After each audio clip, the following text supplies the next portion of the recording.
இந்தியாவின் முதல் மக்கள் தொகை கணக்கெடுப்பு 1872ஆம் ஆண்டு மேற்கொள்ளப்பட்டது. முழுமையான முதல் மக்கள் தொகை கணக்கெடுப்பு 1881ஆம் ஆண்டு மேற்கொள்ளப்பட்டது.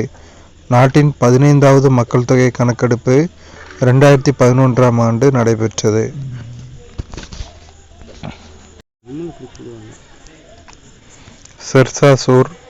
ஷெர்ஷா தன்னுடைய பேரரசை பலப்படுத்தவும் ஒருங்கிணைக்கவும் ஷாகி ராயல் சாலையை சிந்து பள்ளத்தாக்கிலிருந்து மேற்கு வங்காளத்தில் உள்ள சோனார் பள்ளத்தாக்கு வரை அமைத்தார்.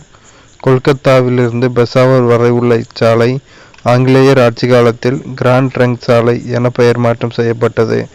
தற்போது இச்சாலை அமிர்தசரஸிலிருந்து கொல்கத்தா வரை நீட்டிப்பு செய்யப்பட்டுள்ளது. மண்டலங்கள் தலைமையிடம்: வடக்கு ரயில்வே புதுடெல்லி, வடமேற்கு ரயில்வே ஜெய்ப்பூர், வடமத்திய ரயில்வே அலகாபாத், வடகிழக்கு ரயில்வே கோரக்பூர், வடகிழக்கு எல்லை ரயில்வே கவுகாத்தி, கிழக்கு ரயில்வே கொல்கத்தா, கிழக்கு கடற்கரை ரயில்வே புவனேஸ்வர், கிழக்கு மத்திய ரயில்வே ஹசிப்பூர், மேற்கு மத்திய ரயில்வே ஜபல்பூர், மத்திய ரயில்வே மும்பை சத்ரபதி சிவாஜி முனையம், மேற்கு ரயில்வே மும்பை சர்ச் கேட், தெற்கு ரயில்வே சென்னை, தென்மத்திய ரயில்வே செகந்திராபாத், தென்கிழக்கு ரயில்வே கொல்கத்தா, தென்மேற்கு ரயில்வே ஹூப்ளி, தென்கிழக்கு மத்திய ரயில்வே பிலாஸ்பூர், கொங்கன் ரயில்வே நவி மும்பை. இந்தியாவின் முதல் புறநகர் ரயில் போக்குவரத்து மும்பையில் 1925இல் தொடங்கப்பட்டது. காத்திமன் அதிவிரைவு வண்டி இந்தியாவின் மிக அதிக வேக ரயில் வண்டி ஆகும். இந்த ரயில் வண்டி புதுடெல்லியையும் ஆக்ராவையும் இணைக்கிறது. மேகாலயா மாநிலத்தில் ரயில் போக்குவரத்து இல்லை.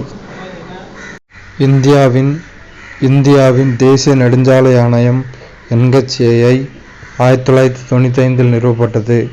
இது தரைவழி போக்குவரத்து அமைச்சகத்தின் கீழ் இயங்கும் தன்னாட்சி பெற்ற அமைப்பாகும். இந்தியாவின் தேசிய நெடுஞ்சாலை ஆணையம் NHAI 1995இல் நிறுவப்பட்டது. இது தரைவழி போக்குவரத்து அமைச்சகத்தின் கீழ் இயங்கும் தன்னாட்சி பெற்ற அமைப்பாகும். ஒரு குறிப்பிட்ட காலத்தில் ஒரு நாட்டில் வாழக்கூடிய மக்களின் மொத்த எண்ணிக்கை மக்கள் தொகை ஆகும். மக்கள் தொகை வளர்ச்சி ஆனது பிறப்பு விகிதம், இறப்பு விகிதம் மற்றும் மக்களின் இடப்பெயர்தலால் நிர்ணயிக்கப்படுகிறது. கிராமப்புற சமூகம் நகர்ப்புற சமூகமாக மாறும் நிலை நகரமயமாக்கம் எனப்படுகிறது. தகவல் தொடர்பானது தனிநபர் மற்றும் பொது தகவல் தொடர்பு என இரண்டாக வகைப்படுத்தப்படுகிறது.